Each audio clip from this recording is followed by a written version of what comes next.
Hi guys, this is Alea Jen and welcome back to my YouTube channel. So for today's video, share ko lang na kinausap ako ng amo ko kasi nga yung katulong doon sa mama niya is ayaw na mag-renew yung Indonesian. Kasi guys, grabe yung hirap na pinagdaanan nun. Sabi nila magaan lang yung trabaho, hindi mabigat. Sabi niya sa akin masakit daw kada gabi yung katawan niya, iniiyakan niya kada gabi. Bago siya matulog is umiiyak siya kasi nga sobrang sakit ng katawan niya. Hindi ko lang alam kasi pag pumupunta kami doon, magaan naman yung trabaho niya pagdating namin. Pero hindi ko lang alam sa umaga kasi nga daw namamalengke pa siya. Pero kasama niya yung matanda na lalaki sa pagpapamalengke. Tapos may car din naman. Hindi ko alam, may trolley sila. Hindi ko lang alam kung ano trabaho niya. Basta sabi niya sa akin sobrang sakit daw ng katawan niya. Iniiyakan niya daw yun kada gabi. Pagod na daw siya, sabi niya. So tiniis niya lang talaga. And ngayon, 5 months na lang yung natira. March. 4 months na lang yung natira. Matatapos na yung kontrata niya. Tapos ngayon, ilang beses na siya tinanong ng matanda kung magre-renew siya. Sabi niya, pag-iisipan niya muna kasi yung bata, ganyan. Pero hindi nila alam ng amo ko na friend ko yung babae sa Facebook, yung katulong doon.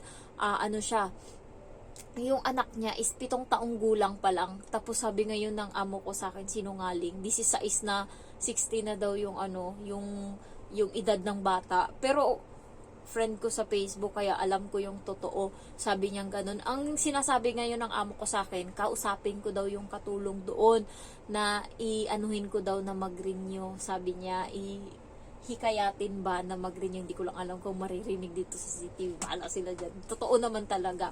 So, sabi niya kasi hindi daw wise na decision yung ginawa nung babae kasi nga, nung katulong kasi nga totoo naman talaga, hindi wise na decision. Kasi yung lalaki na parang sa Indo kasi pwede silang mag-divorce tapos siya ngayon nagka-boyfriend. Siya yung boyfriend niya is naggagapas ng palay ba.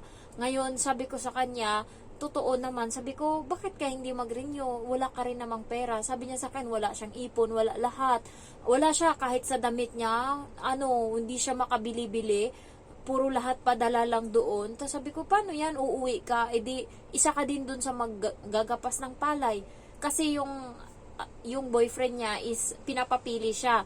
Kung uuwi siya or magtatrabaho siya dito, pero kailangan yung lalaki na yung boyfriend niya is magtatrabaho din dito sa Hong Kong. Sabi ko, anong trabaho? Pinoy nga na magaling mag-English ang punta dito, driver siya pa kaya na walang alam sa pagmamaneho. Hindi rin marunong mag-English. Anong trabaho ibibigay mo sa kanya?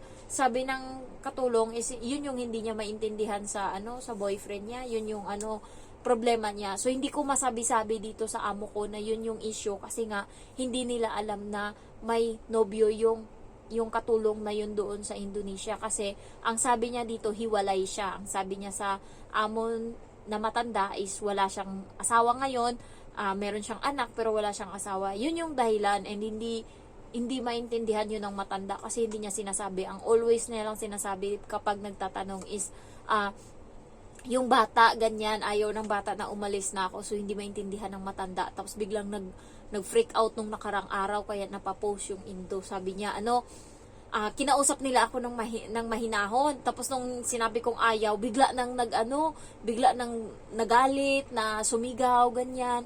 Kasi guys, buraot yun sila. Iniisip nila kapag panibago na naman, panibagong pakikisama, panibagong turo, tsaka panibagong gasto sila, labas ng pera. Kasi nga, syempre, panibago yun, mag-a-apply uli sila. And sa Indonesia pala, hindi ganun kadali makakuha ng katulong papunta dito sa Hong Kong. Hindi katulad sa atin, 2 months to 3 months, pag simula ng magperma ng kontrata, 3 months nandito na yung katulong. Sa kanila hindi. Inaabot pa ng 6 na buwan kasi nga mag-aaral pa yung makuha nila na hindi pa pala muna yan mag-aaral yung mga Indo ng salita nila. Pag nakakuha na pala ng amo, tsaka yung visa daw nila matagal daw dumating. Kaya parang nagngangarag na ngayon yung matanda kung anong mangyayari. Kasi hindi sila mabubuhay ng walang katulong. Kasi yung anak nila na babae na bunso, hindi yun pinakabunso, sunod sa bunso, is doon kumakain. Halos sa buong linggo, 4 na beses kumakain doon ng hapunan sa bahay. Inatatapos alas 12, alauna, alas 11 na ng gabi. Kaya yun doon yung inaaray ng Indo. So ngayon, kapag wala nang katulong doon, paano pa sila kakain doon? Wala nang maghahanda. Dalawa lang yung nandun sa bahay, yung matanda. Dalawang matanda. So ngayon, pag wala nang katulong, hindi na sila makakakain doon kahit kami hindi na makakakain kasi wala nang mag-aasikaso ng pagkain, sino maghuhugas dyan, sino mag-aasikaso ng lulutuin. So wala na. Kaya yun yung inaaray ngayon ng matanda. Sabi niya, pilitin ko daw na na papirmahin ng kontrata, ganun. Ano magagawa ko? Tatanungin ko na lang yan. Sabi nila, kausapin ko daw. Sabi ko sa amo ko, kakausapin ko kung maano ko ba, makukumbinsi ko pa. Pero kung hindi na talaga, sasabihin ko sa inyo agad para makakuha kayo ng katulong. Kasi buo na talaga yung pasya ng katulong. Hindi na talaga siya. Kasi nga, yun yung inaiyakan niya sa gabi. Pagod na pagod daw siya. Tapos sinisigawan pa siya ng matanda. Yeah! Pag matanda, di ba? Mabunganga. Dito sa bahay, hindi ganun. Kaya sabi ko sa amo ko, nag-usap kami na umabot na sa sabi niya yung mga katulong daw nila dati, umaabot daw ng 10 years. Yung isang katulong nila na pinalitan yan, umabot ng 10 years. Alam nyo, ang daming pera pag uwi. Kasi maliban sa long service na binigay ng matanda, binigyan pa mismo ng parang, aside from that, binigyan pa ng matandang lalaki. Kasi yung matandang lalaki, mapagbigay yan eh. Mapagbigay talaga siya. May konsiderasyon. So, binigyan niya ng konting binigyan niya pa ng parang another money doon sa 10 years sa kanila. Maliit lang daw yun. Naabutan yun ng isang katulong ng Pinoy na sinabi niya sa akin, maliit lang daw yun, mas maliit pa sa akin. Tapos alas 10 daw ng gabi, pauwi pa lang sila, nagtatrabaho pa daw yun. Ito nga ngayon yung bago, hindi na nga masyadong pagod, pero hindi ko lang alam, kasi hindi naman ako buong linggo na nandoon, pero yun nga kinukomplain niya sa akin, pagod na daw siya doon. And walang tiwala wala naman silang CCTV sa bahay, pero walang tiwala yung amon niya sa kanya. Alam mo, kapag uuwi siya, kailangan magtrabaho pa din siya kapag day off. Tapos, pag aalis yung matanda, magbabakasyon, hindi siya makakalabas ng bahay hanggat hindi dumadating yung bata, yung anak nung matanda, kapatid ng amo ko, na bubuksan yung pinto, ganyan. So, andun yung susi sa bata na medyo siguro mga 5 minutes kung lalakarin mula dyan papunta sa bahay. Kada araw yun pupuntahan para lang ibuksan o sarado yung pinto, ganyan. Pero kung hindi pupunta, nandun lang siya sa loob ng bahay, ganyan. Kung magtatapon siyang basura, hindi niya pwedeng isarado yung pinto kasi hindi na siya makakapasok.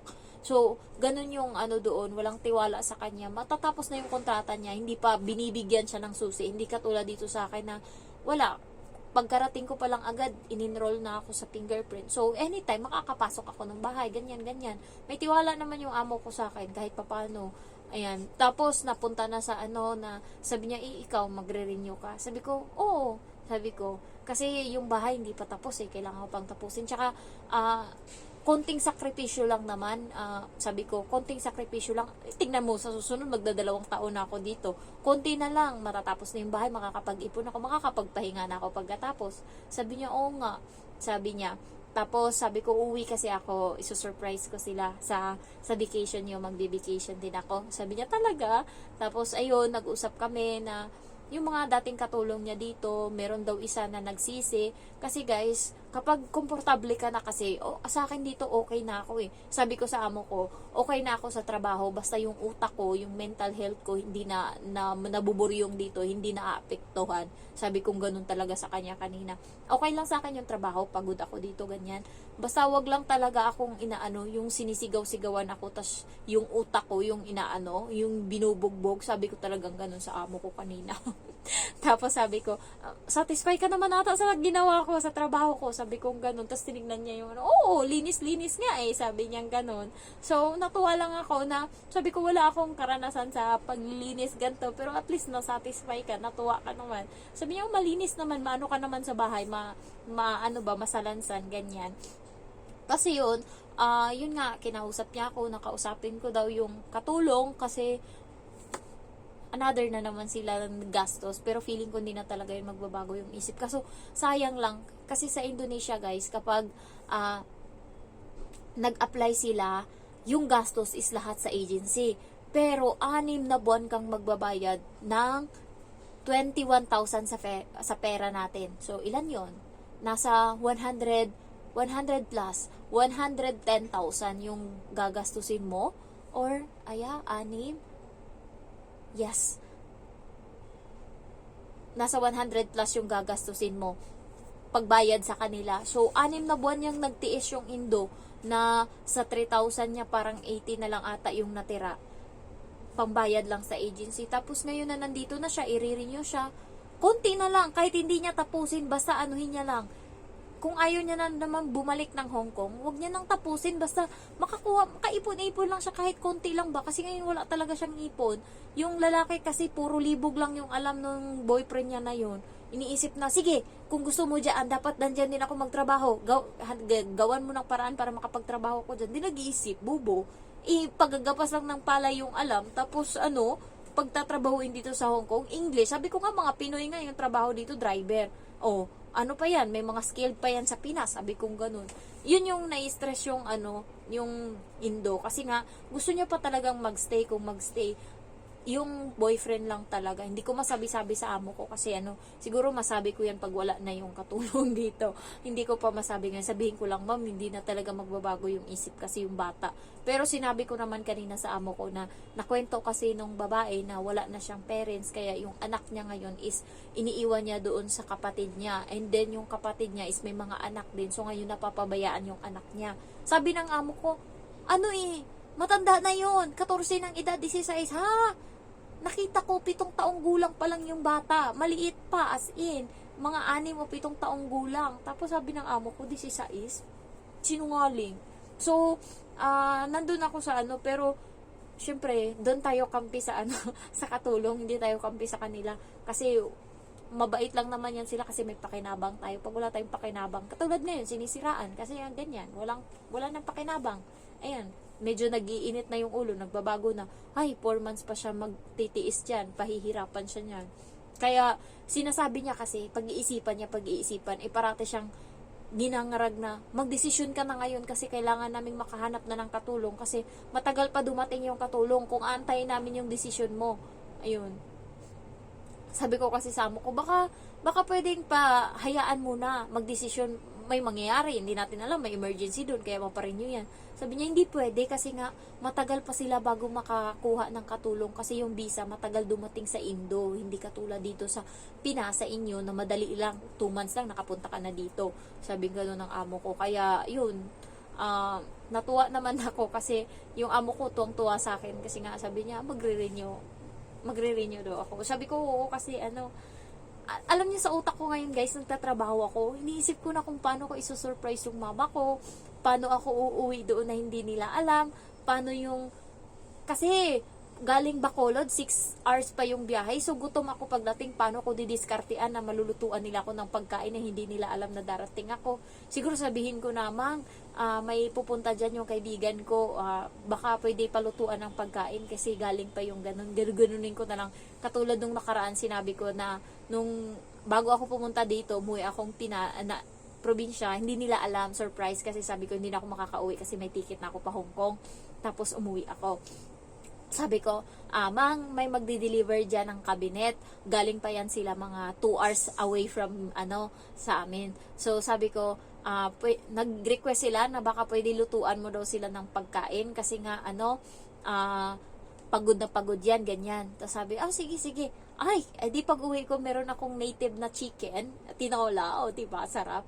Kasi guys, galing ng Manila, sasakay ka ng eroplano, syempre, pag galing ng Manila, 4 hours ka pa doon mag-antay bago yung flight mo. And then, pagdating ng Bacolod, 1 hour yung biyahe, so 5 hours na. Pagdating ng Bacolod, sasakay ako uli ng bus or kaya van, pero bus ako kasi nga may mga dala ako. Another 6 hours to 7 hours yung biyahe. So, gutom talaga. Wala ka namang mabibilang pagkain dyan. Yung kasi, tawag nito, may karinderya doon, pero hindi ko, siguro try ko na rin kumain muna bago magbiyahe. Parang may nakita akong karinderya nung nakaraan Kakain na lang ako doon. Kasi nung nakaraan di ako kumain, kaya gutom talaga ako pag uwi. So, ayun lang guys. Kaya, parang naisip ko, nandun ako sa naawa ako na hindi ko maintindihan kung paano ko ipopush na mag-renew siya kahit na sabihin ko lang sana. Sinabi ko na sa kanya nung nakaraan na kung baka mga 5 5 months lang natiis, tas umalis ka na kaagad. Huwag ka na bumalik dito ng Hong Kong. Walang utak. Gusto, end of contract, tapos na din.